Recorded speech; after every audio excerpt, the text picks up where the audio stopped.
offer is vaccinations Yeah. cause more diseases than they cure. Yes.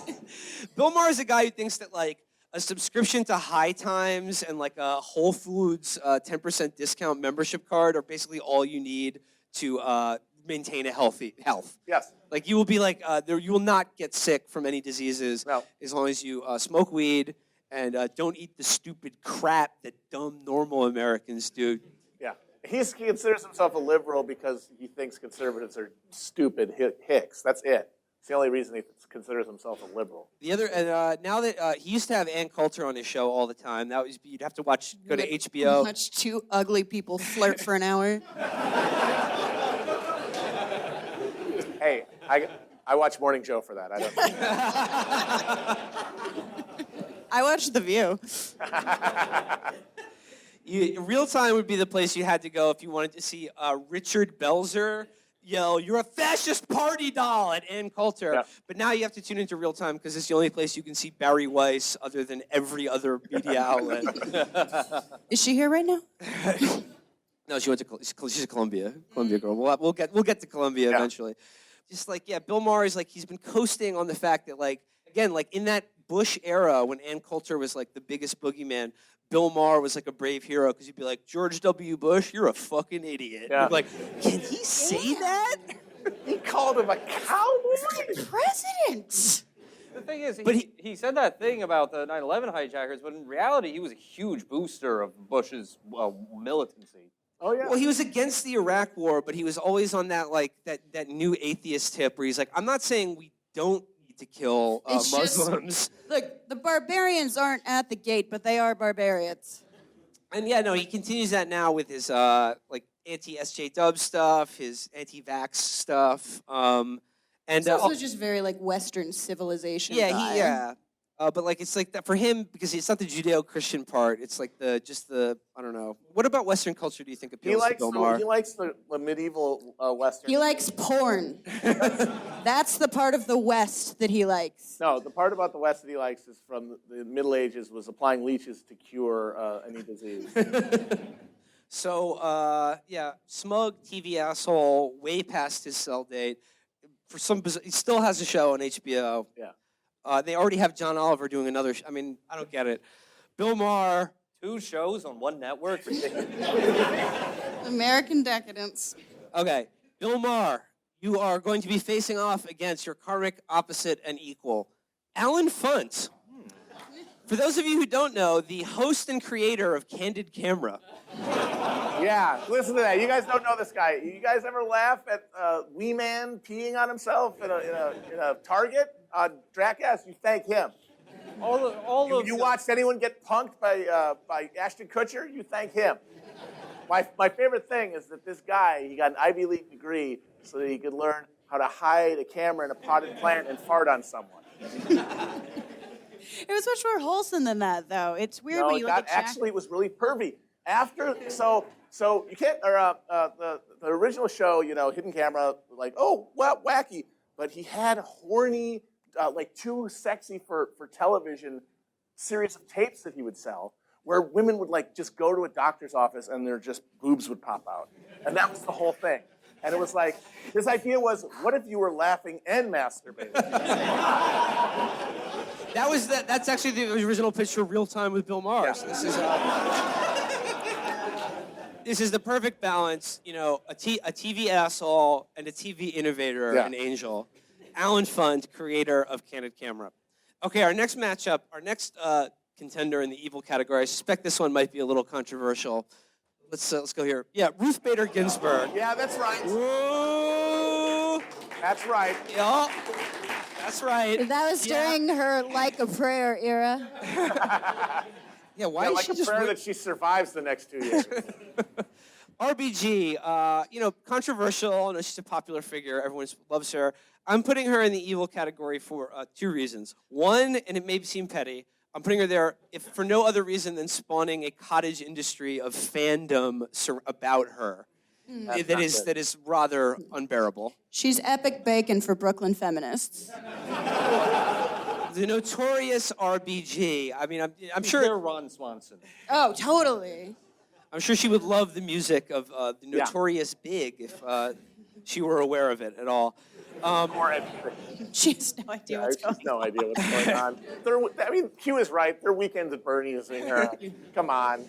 They better keep doing it. That's all I gotta say. She fell asleep during an argument. And I was like, oh, gee, don't wake up, Grandma. But it's like, oh, no, she's at work. And also, I'm putting her in there for just not retiring when she had the chance. That was a bungle. Because now, everybody I get is like literally praying just last until 2020. Because that's everyone's biggest fear, and it's just like you shouldn't even be able to drive at her age, much less be a Supreme Court justice. So now because of this stupid lifetime appointments, everyone's just literally like, please don't die. But it didn't have to be that way, and I think it was there's something something vain about sticking it out. It's true. When because of our idiotic system of government, the rights of everybody is literally dependent on this person just living long enough. It's a good system. I don't know what you're talking about. So a system created when the lifetime appointments were for people who ate dinner 5 feet from a giant fucking sewage pile, and then it would just for some reason I'm really sick, and then now he's dead. I wonder how that happened. Oh well.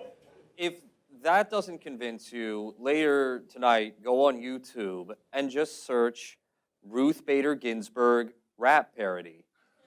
And just watch those videos for a solid hour. Okay, we're gonna let's see who her opponent is though. Thelma Shoemaker. If you're not aware of who she is, you really should. She is a film editor who has done every Martin Scorsese movie. And if you believe, as I do, that editing is really half of filmmaking, half of all of Martin Scorsese's movies are hers. So let's give it up for Thelma Shoemaker, an actual... Without her, all of your favorite movies would have 2 hours of Creedence Clearwater Revival in them. If it weren't for editors, they would have to film the movie all at once. What percentage of filmmaking does The Best Boy do? 1, okay. Okay, next matchup.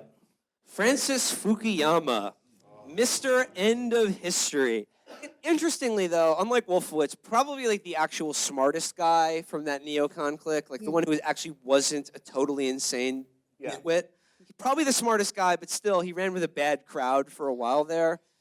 Again, it's Cornell. It's these not so black and white. Yeah. It's sort of is he chaotic neutral? Just neutral evil, hard to say.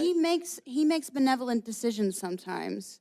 I just the one funny thing about Francis Fukuyama, despite the fact that he's living through. You're so wrong. He was I know. It's so wrong. The whole thing was wrong. He's the wrongest man. How do you? Now he's got to live for another 30 years going, I was wrong. Yeah, that one thing that my name is My whole associated thing. with. My whole thing that everyone was like, that's really smart, that's good, that's correct, has just been spectacularly proven wrong.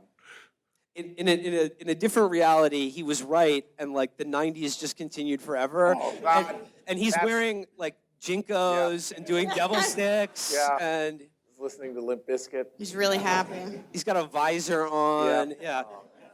Does he just go around saying, yeah, hi, I'm Francis Fukuyama, and before you ask, I'm sorry. History is, in fact, not ended. It's still going on. But here's my favorite anecdote about Francis Fukuyama. Like I said, when you realize that maybe friends and people you've surrounded yourself with are kind of bad. Mm-hmm. He had a moment like that where it says here, at the annual dinner of the American Enterprise Institute in February 2004, Dick Cheney and Charles Krauthammer declared the beginning of a unipolar era under American hegemony. All of these people around me were cheering wildly, Fukuyama remembers. He believed that the Iraq War was being blundered. All of my friends had taken leave of reality. He has not spoken to Paul Wolfowitz, previously a good friend, since. So he actually had a "Are we the baddies" moment at the American Enterprise Institute. Friendship ended with Paul Wolfowitz. Now Andrew Bacevich is my best friend.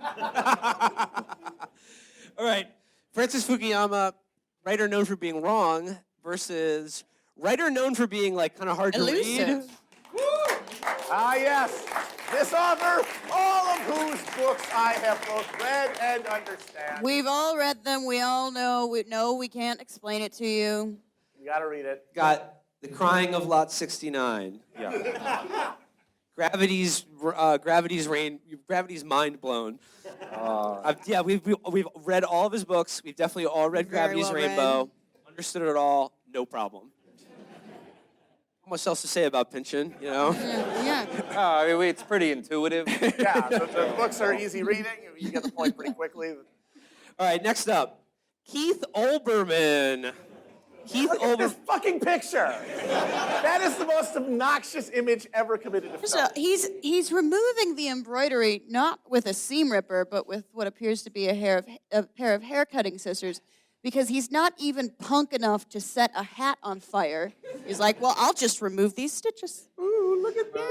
For those of you listening, he's removing the stitching, the lettering on a "Make America Great Again" cap. To do what? Just be like, oh, here's your hat back. Have a red hat. Here's a nice red hat for you. But I mean, he'll take Make America Great, he'll remove the stitching from the hat. Then you just have a red hat, which is like, again, if you're walking around with a red hat, people just assume that that's it's just become a signifier. Or you look like Diddy Kong. So yeah, MSNBC Blowhard, again, like a relic of the Bush era, totally. when like he was the He was So the mega MySpace. culture. He's very Yeah. MySpace. he was like he was the character who Aaron Sorkin based Jeff Newsroom on. Yes. It was like the Newsroom was the adaptation of the Olbermann Report on MSNBC. He was the guy who just said, like, Mr. Bush, bad job in New Orleans, and everyone was like, oh my God, like, Yeah, this is like, and he said that, and then Bush was not reelected. So He's another guy who, like Coulter, way ahead of his time because he was the original Sir. oh yeah, Yeah. he was Eric Garland. And now you hate him double because he's on the Sad Horse program. That doesn't help, that's for sure. Everybody on that show's on my list. no, it's like, yeah, he like Coulter, like he pioneered a sort of like, like the Have You No Decency, a certain style of speaking that has now become so dated. imitated Yeah. and so just like grating that. Feels like a passe form of theater. It doesn't even. Yeah. At some point, can't they just take the answer? Oh, no, you don't have decency. All right. No, I remember like he used to do like these like open letters at the Yeah. end. Like, now a special comment, and it would always be something like, You pusillanimous punk or whatever. He also was one of the guys who purportedly triggered the right.